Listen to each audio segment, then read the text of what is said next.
Welcome, everyone, to today's Explainer. We're going to be unpacking the invisible physical forces constantly at work all around us. It's so easy to step outside, feel the breeze on your face, and totally forget that we are actually walking around at the very bottom of a massive, heavy ocean. Today, we're diving straight into the science that proves it by exploring the physics of floating, focusing specifically on aerostatics and balloons. So, get comfortable, and let's jump right in. So, how exactly do massive objects like blimps and hot air balloons just float in the sky? I mean, really imagine it, standing in a field, looking up, and watching this colossal, heavy structure drifting effortlessly overhead, almost as if by magic. It completely defies our everyday intuition about gravity, right? Heavy things are supposed to fall, but they don't. They glide. There's absolutely no magic here, though, just brilliant, predictable physics, and we are going to solve this mystery together. Section 1. Welcome to Aerostatics. Okay, to understand flight, we first really need to redefine our environment. Aerostatics is the branch of physics that studies gases at rest and how they exert pressure. When you hear that, try to completely shift your perspective. Don't think of the air around us as just empty space. Think of it as a physical substance. It's literally an invisible ocean of gas that rests on our shoulders, presses against our windows, and pushes on absolutely everything. Just like water in a swimming pool pushes in on you when you dive to the deep end, the gas in our atmosphere is exerting a measurable, continuous pressure on you right now. Section 2, Archimedes' Buoyant Discovery. It's honestly fascinating how ancient discoveries still dictate modern flight. Normally, we hear the word fluid and immediately picture a liquid, like a big glass of water. But in physics, Archimedes' principle applies directly to all fluids. And yes, that explicitly includes gases like the air we breathe. We actually have to treat the invisible air exactly like we treat water. If you can float a toy boat in your bathtub, you can float a massive vessel in the atmosphere. The fundamental rules are literally exactly the same. And here is the golden rule itself. An object immersed in a fluid experiences an upward buoyant force equal to the weight of the fluid it displaces. Let's break down the mechanics of what that actually means. When an object sits in a fluid, it essentially has to push a specific volume of that fluid out of the way to make room for its own mass. That displacement creates a pressure differential, a buoyant force.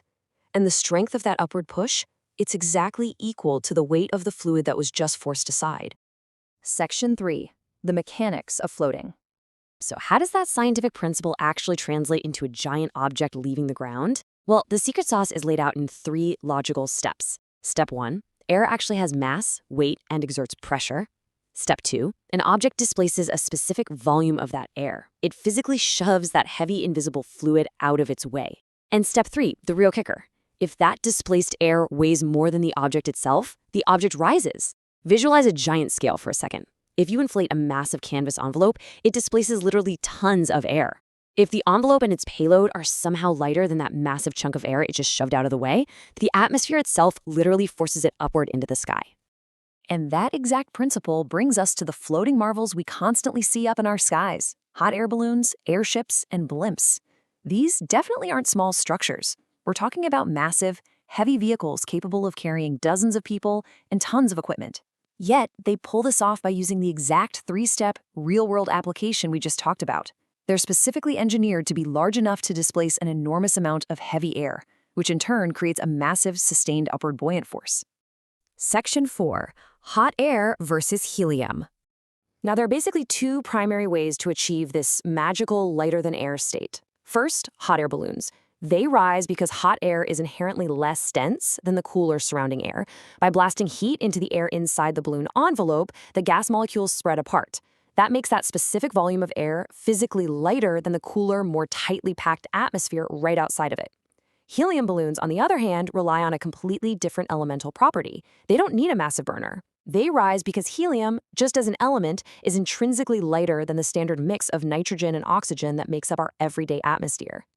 But here's the cool part. Both methods are brilliantly solving the exact same engineering problem, making sure the vessel is lighter than the displaced fluid around it. Let's scale this grand physics concept down to something we've all seen: the everyday helium party balloon. When you're holding one, that upward tug you feel on the string isn't just it passively floating. It's actually a continuous mechanical struggle against the displaced air around it. Here is exactly why that little helium balloon fights so hard to rise, and it perfectly summarizes our entire journey today. First, its physical volume pushes the regular atmospheric air aside. Second, because the helium inside is just incredibly light, the regular heavy air it displaced actually weighs more than the helium gas and the thin rubber of the balloon combined. And finally, driven by Archimedes' principle, that density differential creates a relentless upward buoyant force. The heavier surrounding air sinks down and literally displaces the lighter balloon, shoving it up and out of the way. It's this perfect, continuous cause and effect narrative of buoyancy playing out right there at the end of a string. So I want to leave you with a final thought to chew on. The next time you step outside, look around and ask yourself, how much invisible weight are you displacing in our ocean of air right now? Because just by existing and taking up physical space, you are actively pushing air aside. You are experiencing a measurable amount of buoyant force at this very second. Sure, it's not quite enough to lift you off the ground like an airship, but the underlying physics, they're exactly the same. The invisible world around us is so deeply fascinating once you actually understand the mechanical rules governing it. Thank you so much for joining me to unpack the science of aerostatics in today's explainer. Keep looking up.